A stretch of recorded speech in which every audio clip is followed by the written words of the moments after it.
السلام علیکم ورحمۃ اللہ وبرکاتہ۔ قابل صد احترام اہل حدیث عراقی حضرات، میں نے ابھی شیخ مقیم فیضی حافظہ اللہ کا ویڈیو کلپس دیکھا ہے، جس میں عراقی اور رقیہ کے خلاف انہوں نے بیان دیا ہے۔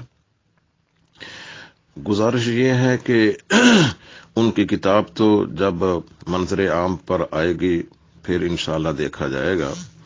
اب انہوں نے جو بیان دیا ہے اس رقیہ کے خلاف، عراقی حضرات کے خلاف، اس کے متعلق میں کچھ گزارشات پیش کرنا چاہتا ہوں۔ اس کے متعلق تو کوئی شک ہی نہیں ہے کہ رسول اللہ صلی اللہ علیہ وسلم کی جو دعائیں ہیں یا آپ کے رقیہ ہیں، اس میں خیر و برکت ہے، بڑی جامعیت ہے، اور اگر انسان یقین اور اذعان کے ساتھ ان کو پڑھتا ہے تو اس میں شفا کی امید بہت زیادہ ہے۔ باقی رہا کہ ان دموں کو یا ان رقیہ کو توقیفی کہنا یہ غلط ہے۔ رسول اللہ صلی اللہ علیہ وسلم کے زمانہ میں اس طرح کے کئی ایک واقعات ہوئے ہیں کہ آل عمر بن حزم وہ رسول اللہ صلی اللہ علیہ وسلم کے پاس آئے تو انہوں نے عرض کیا، یا رسول اللہ، ہمارے پاس ایک رقیہ ہے کہ ہم بچھو کے ڈسنے سے اس کو عمل میں لاتے ہیں، اور آپ نے اس رقیہ سے ہمیں منع کر دیا ہے۔ تو انہوں نے رسول اللہ صلی اللہ علیہ وسلم کو وہ رقیہ پیش کیا تو آپ نے فرمایا، ما ارا بہا بأسا، اس میں کوئی حرج والی بات نہیں ہے۔ من استطاع منکم ان ينفع اخاہ فلینفعہ، تم میں سے جو انسان اپنے بھائی کو نفع دے سکتا ہے اسے چاہیے کہ اسے نفع پہنچائے۔ اور پھر ایک دوسری روایت میں ہے جسے عوف بن مالک الاشجعی بیان کرتے ہیں، جسے امام مسلم نے اپنی صحیح میں بیان کیا ہے۔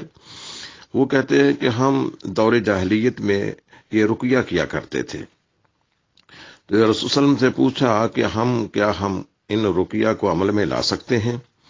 تو رسول اللہ صلی اللہ علیہ وسلم نے فرمایا کہ تم اپنے رقیہ کو مجھ پر پیش کرو۔ تو آپ نے فرمایا، لا باس بالرقیٰ ما لم یکن فیہ شرک، اس رقیہ میں کوئی اعتراض نہیں ہے، کوئی حرج نہیں ہے اگر اس میں شرکیہ باتیں نہ ہوں، رقیہ عربی میں ہو اور اس میں شرکیہ کلمات نہ ہو، ایسے الفاظ نہ ہو جن کا معنی سمجھ میں نہ آتا ہو، تو وہ کیا جا سکتا ہے، اس میں کوئی حرج والی بات نہیں ہے۔ تو شیخ مقیم فیضی صاحب جو یہ بیان دے رہے ہیں کہ یہ صحابہ سے ثابت نہیں ہے، یہ کھانے پینے کا ڈھونگ رچا رکھا ہے لوگوں نے، انہیں میں عرض کروں گا کہ آپ اس موقف پر نظر ثانی فرمائیں، اور یہ کہنا کہ یہ توقیفی ہے یہ بھی غلط ہے۔ صحابہ کرام کو رسول اللہ صلی اللہ علیہ وسلم نے یہ اجازت دی ہے کہ اگر تم اپنے رقیہ میں شرکیہ الفاظ نہیں ہے تو اس کے کرنے میں، بلکہ آپ نے ترغیب دی ہے کہ اگر کوئی انسان کسی بھائی کو نفع پہنچا سکتا ہے اسے چاہیے کہ وہ نفع پہنچائے۔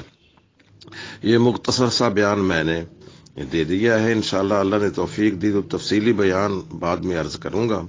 تو اب ہمیں ان کی کتاب کا بھی انتظار ہے، جب وہ کتاب آئے گی تو اس کا بھی جواب انشاءاللہ دیا جائے گا۔ بہرحال میں ان سے پھر گزارش کرتا ہوں کہ وہ اپنے اس موقف پر نظر ثانی کریں۔ اگر موقف انہوں نے اپنا رکھنا بھی ہے تو اس طرح برسر عام اس کو بیان کرنا، اہل حدیث حضرات میں پھوٹ ڈالنا یا ان کے خلاف اس طرح کی بیان بازی کرنا، یہ آپ کی شان کے خلاف ہے۔ اللہ تعالی ہم سب پر رحم فرمائے۔ وَأَقُولُ قَوْلِي هَذَا وَآخِرُ دَعْوَانَا أَنِ الْحَمْدُ لِلَّهِ رَبِّ الْعَالَمِينَ، والسلام علیکم ورحمۃ اللہ وبرکاتہ۔